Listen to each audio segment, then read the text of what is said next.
Hello ಸ್ನೇಹಿತರೆ, ಎಲ್ರಿಗೂ ಹೊಸ ವಿಡಿಯೋಗೆ ಸ್ವಾಗತ. ಎಲ್ಲರೂ ಚೆನ್ನಾಗಿದ್ದೀರಾ ಅಂತ ಅಂದ್ಕೊಂಡಿದ್ದೀನಿ. ಸೊ ಇವತ್ತು ಇನ್ನೊಂದು ಹೊಸ ದೆವ್ವದ ಕಥೆಯೊಂದಿಗೆ ತಮಗೆಲ್ಲರಿಗೂ ಸ್ವಾಗತ. ಸೊ ಈ ಕಥೆ ಆಗಿ ಬಂದ್ಬಿಟ್ಟು ಮಾವಿನಕೆರೆ ಎಂಬ ಒಂದು ಊರಲ್ಲಿ ಆದಂತಹ ಘಟನೆ ಅಂತಲೇ ಹೇಳ್ಬೋದು. ಸೊ ಇದು ಆ್ಯಕ್ಚುಲಿ ಆಗಿದ್ದು ಬಂದ್ಬಿಟ್ಟು ಒಬ್ಬರು ಜೀವನದಲ್ಲಿ, ಬಟ್ ಅವರ ಹೆಸರು ಬಂದ್ಬಿಟ್ಟು ಪ್ರವೀಣ್ ಅಂತ. ಇದು ಅವರ ಜೀವನದಲ್ಲ, ಅವರ ಸಂಬಂಧಿಕರ ಜೀವನದಲ್ಲಿ ಆದಂತಹ ಒಂದು ಸತ್ಯ ಘಟನೆನ ಅವರು ನಮ್ಮೊಂದಿಗೆ ತಿಳಿಸ್ಕೊಟ್ಟಿದ್ದಾರೆ. ಸೊ ಅದೇ ರೀತಿಯಾಗಿ ಆ ಕತೆ ಯಾವ ಥರ ಇದೆಯೋ ಅದೇ ಥರ ನಾನು ನಿಮಗೆ ಈ ಒಂದು ಕತೆನ ತಿಳಿಸ್ಕೊಡ್ತೀನಿ. ಸೊ ನಾನು ಅವಾಗಲೇ ಹೇಳ್ದಂಗೆ ಈ ಕತೆ ಆಗಿದ್ದು ಬಂದ್ಬಿಟ್ಟು ಮಾವಿನಕೆರೆಯಲ್ಲಿ. ಸೊ ಮಾವಿನಕೆರೆ ಅಂತಂದರೆ ಊರು ಆಲ್ಮೋಸ್ಟ್ ಗೊತ್ತಿರುತ್ತೆ ಎಲ್ರಿಗೂ ಸಹ. ಇದು ಆ್ಯಕ್ಚುಲಿ ಇರೋದು ಬಂದ್ಬಿಟ್ಟು ಹೊಸದುರ್ಗ. ಹೌದು, ಈ ಒಂದು ಹೊಸದುರ್ಗ ಎಂಬ ಊರಿನಲ್ಲಿ ಆ ಒಂದು ಸಣ್ಣ ಗ್ರಾಮ ಅಂತ ಹೇಳ್ಬೋದು ಮಾವಿನಕೆರೆ. ಅಂದರೆ ಸಣ್ಣ ಗ್ರಾಮ ಅಂತ ಹೇಳೋದಕ್ಕಾಗಲ್ಲ, ಅದು ಒಂಥರ ಮೇನ್ ಊರು ಅಂತಲೇ ಕನ್ಸಿಡರ್ ಮಾಡ್ಕೊಬೋದು ನೀವು. ಎನಿವೇಸ್, ಊರಿನ ಹೆಸರು ಆ ಕಡೆ ಇರಲಿ. ಸೊ ಕತೆ ಕಡೆ ಡೈರೆಕ್ಟಾಗಿ ಬರ್ತೀನಿ. ಸೊ ಇದು ಆ್ಯಕ್ಚುಲಿ ಆದಂತೆ ನಾನು ಅವಾಗಲೇ ಹೇಳ್ದಂಗೆ ಪ್ರವೀಣ್ ಅವರು ನನಗೆ ಯಾವ ಥರ ಹೇಳಿದಾರೋ ನಾನು ಅದೇ ಥರ ನಿಮಗೆ ತಿಳಿಸ್ಕೊಡ್ತೀನಿ. ಇದು ಆ್ಯಕ್ಚುಲಿ ಅವರ ಸಂಬಂಧಿಕರ ಜೀವನದಲ್ಲಿ ಆದಂತಹ ಒಂದು ಘಟನೆ ಅಂತಲೇ ಹೇಳ್ಬೋದು. ಸೊ ಹೀಗೆ ಒಂದಿನ ಅವರು ಅವರ ಸಂಬಂಧಿಕರು ಎಲ್ಲರೂ ಸಹ ಒಟ್ಟಿಗೆ ಕಾಲವನ್ನು ಕಳೆದು, ಸೊ ನಂತರ ಪ್ರವೀಣನ್ನವರು ಆ ಒಂದು ಅವರ ಸಂಬಂಧಿಕರ ಮನೆಯನ್ನು ಬಿಟ್ಟು ತಮ್ಮ ಮನೆಗೆ ತೆರಳುತ್ತಾರೆ. ಆ್ಯಕ್ಚುಲಿ ಇವರ ಸಂಬಂಧಿಕರು ಹಾಗೂ ಇವರು ಇದ್ದದ್ದು ಒಂದೇ ಊರು, ಸುತ್ತಮುತ್ತ ಮನೆಗಳೇ ಆಗಿದ್ದು ಒಂದು ಮನೆಯಿಂದ ಇನ್ನೊಂದು ಮನೆಗೆ ಸರಿಸುಮಾರು ಒಂದು 8-9 ಮನೆ ಗ್ಯಾಪ್ ಇರ್ಬೋದೇನೋ ಅಷ್ಟೇ. ಅಂದರೆ ಒಂದೇ ಊರಲ್ಲೇ ಇದ್ದಂತಹವರು ಹೀಗೆ ಸಂಜೆ ಹೊತ್ತಿನಲ್ಲಿ ಟೈಮ್ ಪಾಸ್ ಮಾಡಿ ಪ್ರವೀಣ್ ಅವರು ಅವರ ಮನೆಗೆ ತಲುಪ್ತಾರೆ. ಸೊ ಇದನ್ನು ಮುಗಿಸ್ಕೊಂಡು ಅವರ ಸಂಬಂಧಿಕರು ಅವರು ತಮ್ಮ ಗದ್ದೆಯ ಕಡೆ ಹೋಗಿ ಬರೋಣ, ಒಂದ್ಸಲ ಗದ್ದೆಯ ಕಡೆ ನೀರನ್ನ ಕಟ್ಬಿಟ್ಟು ಬರೋಣ ಅಂತ ಹೇಳಿ ಪ್ರವೀಣ್ ಅವರು ಹೊರಟ ತಕ್ಷಣ ಅವರ ಸಂಬಂಧಿಕರು ಸಹ ಅಲ್ಲಿಂದ ಎದ್ದು ತಮ್ಮ ಗದ್ದೆಯ ಕಡೆ ಹೊರಡ್ತಾರೆ ಅಂತ ಹೇಳಬೇಕು. ಸೊ ಹಳ್ಳಿ ಕಡೆಯಿಂದ ಗೊತ್ತಿರುತ್ತೆ, ನೀರು ಯಾವಾಗ ಅಂದ್ರೆ ಆವಾಗ ಎದ್ಬಿಟ್ಟು ಕಟ್ಟಬೇಕಾಗುತ್ತೆ. ಸೊ ಒಂಥರ ಅಲ್ಲಿ ಗಿಡ ಹೊಲ ಎಲ್ಲ ಇರ್ತವೆ, ಗದ್ದೆ ಎಲ್ಲ. ಸೊ ಅದನ್ನ ಚೆನ್ನಾಗೇ ಮೇಂಟೈನ್ ಮಾಡಬೇಕು ಅಂದರೆ ನೀರು ಕಟ್ಟಲೇಬೇಕು. ಅದಕ್ಕಿಂತ ಮುಂಚೆ ವಿಡಿಯೋದಲ್ಲಿ ಗಿವ್ ಅವೇ ಇದೆ. ಸೊ ನೀವೇನು ಮಾಡಬೇಕಾಗಿಲ್ಲ, ಈ ಒಂದು ವಿಡಿಯೋದಲ್ಲಿ 2000 ಗಿವ್ ಅವೇ ಇರುತ್ತೆ. 20 ಜನ ಸಹ ಗೆಲ್ಲಬಹುದು. ಸ್ವಲ್ಪ ಕ್ರೈಟೀರಿಯಾಗಳಿದೆ ಅಂತ, ಏನು ಅಮರಾಮರಿ ಕ್ರೈಟೀರಿಯಾ ಅಲ್ಲ. ವಿಡಿಯೋಗೆ ಒಂದು ಲೈಕ್ ಮಾಡ್ಕೊಬೇಕು. ಹಾಗೆ ನಮ್ಮ ಯೂಟ್ಯೂಬ್ ಚಾನಲ್ಗೆ ಸಬ್ಸ್ಕ್ರೈಬ್ ಮಾಡಿಲ್ಲ ಅಂತಂದರೆ ಈ ಕೂಡಲೇ ಸಬ್ಸ್ಕ್ರೈಬ್ ಕೂಡ ಮಾಡ್ಕೊಬೇಕು.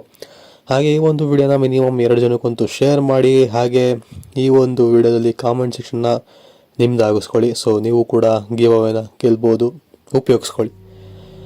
ಸೊ ನಾನು ಆವಾಗಲೂ ಹೇಳ್ದಂಗೆ ಇವರು ತಮ್ಮ ಗದ್ದೆಗೆ ನೀರನ್ನು ಕಟ್ಟಬೇಕು ಅಂತ ಹೇಳಿ ಸಂಬಂಧಿಕರು ಒಬ್ಬರೇ ಏಕಾಂಗಿಯಾಗಿ ಸರಿ ಸುಮಾರು ವಯಸ್ಸು ಒಂದು 40ರಿಂದ 45 ಆಸುಪಾಸು ಅಂತ ಅನ್ಕೊಬೋದು, ಅಥವಾ 45+ ಆಗಿರ್ಬೋದು. ಬಟ್ ಏಜ್ ಅಷ್ಟೊಂದು ಗೊತ್ತಿಲ್ಲ. ಸೊ ನೀರನ್ನ ಕಟ್ಕೊಂಡ್ಬರುವ ಹೋಗುವ ಸಲುವಾಗಿ ಗದ್ದೆಯ ಕಡೆ ಹೋಗಿರೋವಂಥದ್ದು. ಅದೇ ಸಮಯದಲ್ಲಿ ಕಾಲನ್ನು ಜಾರಿ ಆ ಒಂದು ನೀರಿಗೆ ಅಂದರೆ ಕೆರೆಗೆ ಬಿದ್ದೋಗ್ತಾರೆ ಕೆಳಗಡೆ.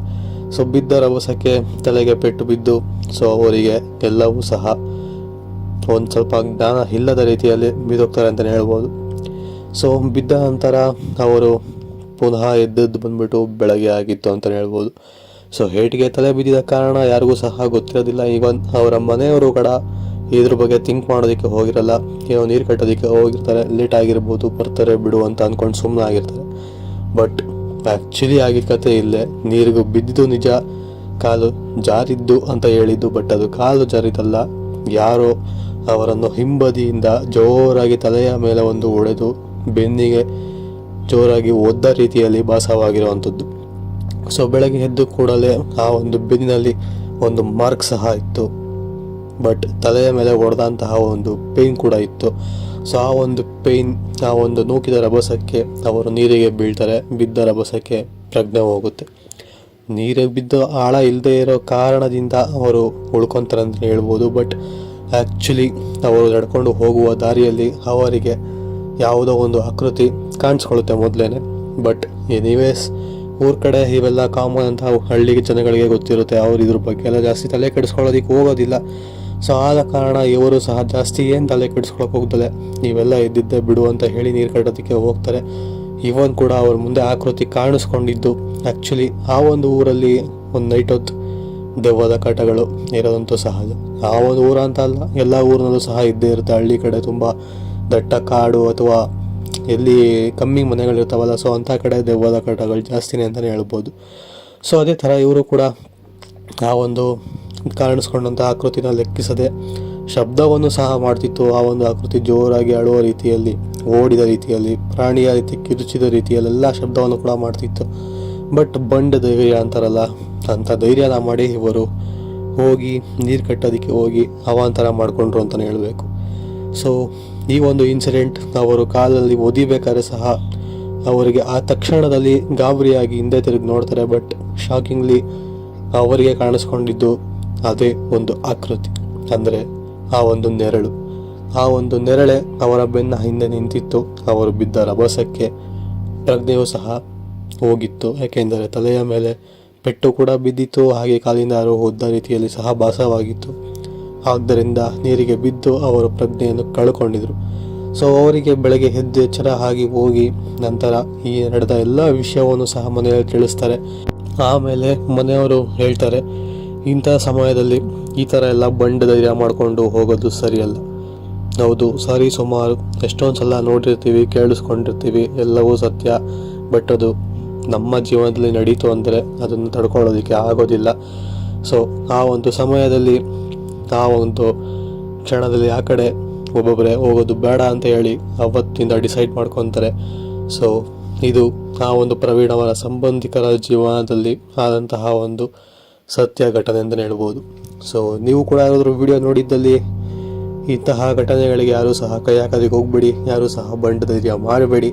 ಇಂಥದ್ದೇನಾದ್ರು ಸಿಚುವೇಶನ್ ನಿಮ್ಮ ಒಂದು ಊರಲ್ಲಿ ಇತ್ತು ಅಂತ ಅಂದರೆ ಜೊತೆಲಿ ಯಾರನ್ನಾದ್ರು ಕರ್ಕೊಂಡು ಹೋಗಿ ಅಂತ ಹೇಳ್ತಾ, ವಿಡಿಯೋ ಇಷ್ಟ ಆಗಿದ್ರೆ ಒಂದೊಂದು ಲೈಕ್ ಮಾಡಿ. Take care, good bye.